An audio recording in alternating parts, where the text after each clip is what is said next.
Royal shock. Princess Leonor stunned Spain upon return. Spain had prepared for a quiet, ceremonial return. Citizens expected a measured welcome, a composed appearance, and the familiar grace of their young heir to the throne.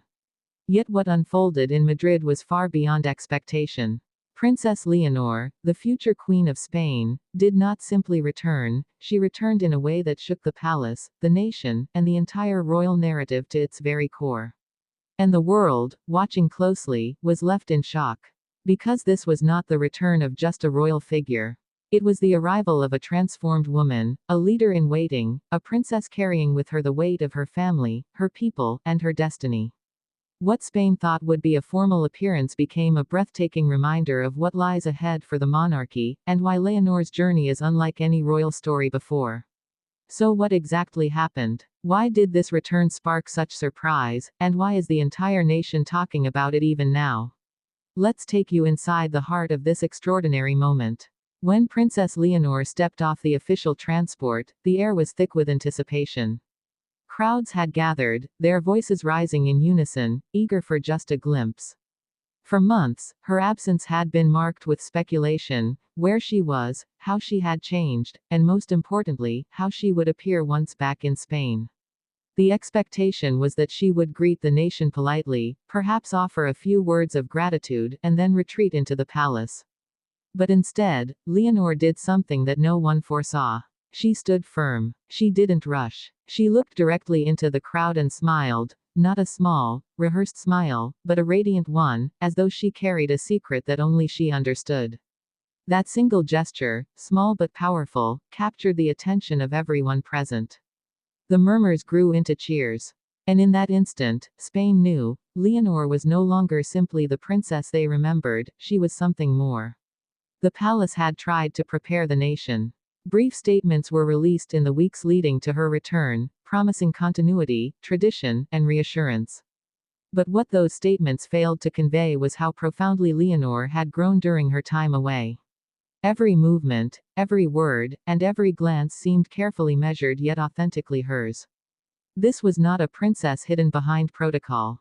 This was a leader emerging before their very eyes. And the most striking part: she did not appear alone.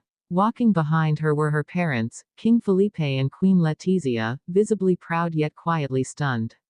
Observers whispered that even Felipe himself looked momentarily speechless. His daughter, once so young and uncertain, was now commanding attention with the poise of a monarch. Queen Letizia's eyes glistened with tears, and though she tried to contain them, cameras captured the raw emotion that swept across her face. It wasn't just the royal family that was moved. Across Spain, people tuned in, glued to their screens. From the bustling streets of Madrid to quiet villages in Leon and Galicia, citizens watched as Leonor addressed the crowd for the very first time since her absence. And what she said made history. She began with gratitude, thanking her parents for their guidance, the Spanish people for their patience, and her nation for their loyalty. But then she shifted. Her voice grew stronger, steadier, as she spoke of Spain's challenges, its hopes, and the shared future she envisioned. This was no ceremonial platitude. These were words that carried conviction, shaped by someone who understood the responsibility that awaits her.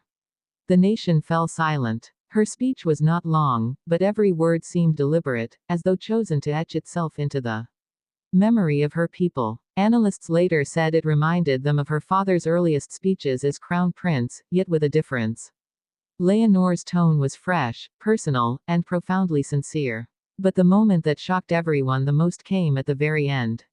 She paused, took a deep breath, and raised her hand in a gesture rarely seen from a Spanish monarch in waiting, an open hand, extended to the crowd, as if to say, "This future is ours together." Immediately, the atmosphere shifted. It was no longer a ceremonial welcome. It became a shared declaration of renewal between a nation and its future queen. What drove Leonor to deliver such a powerful return? Was it her years of preparation, the pressure of her lineage, or something deeper?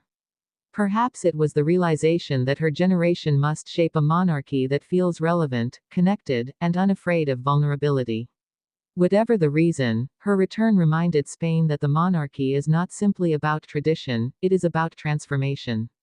And yet, beneath the celebration, there was tension.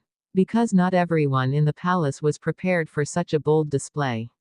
Sources close to the royal household whispered that some courtiers were unsettled by her directness, fearing it might overshadow the king himself. Others, however, quietly rejoiced, believing this was the moment Spain had been waiting for, a sign that Leonor's reign, when it comes, will be one of strength and authenticity.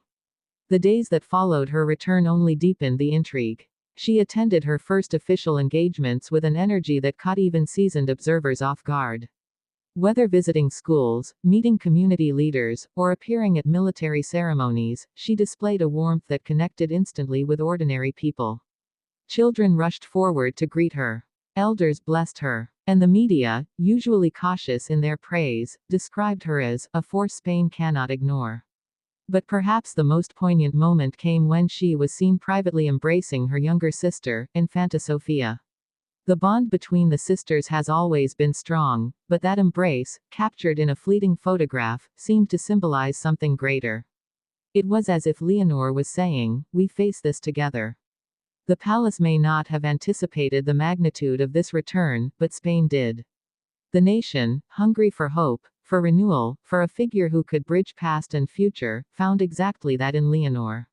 And as the applause echoed, as the flags waved, and as the cameras clicked, one truth became undeniable: Spain had witnessed not just the return of its princess, but the emergence of its future queen. Yet questions remain. How will this newfound confidence shape her path in the coming months?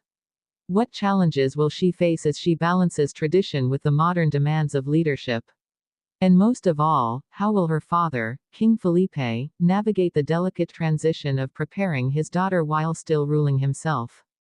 The answers will not come quickly.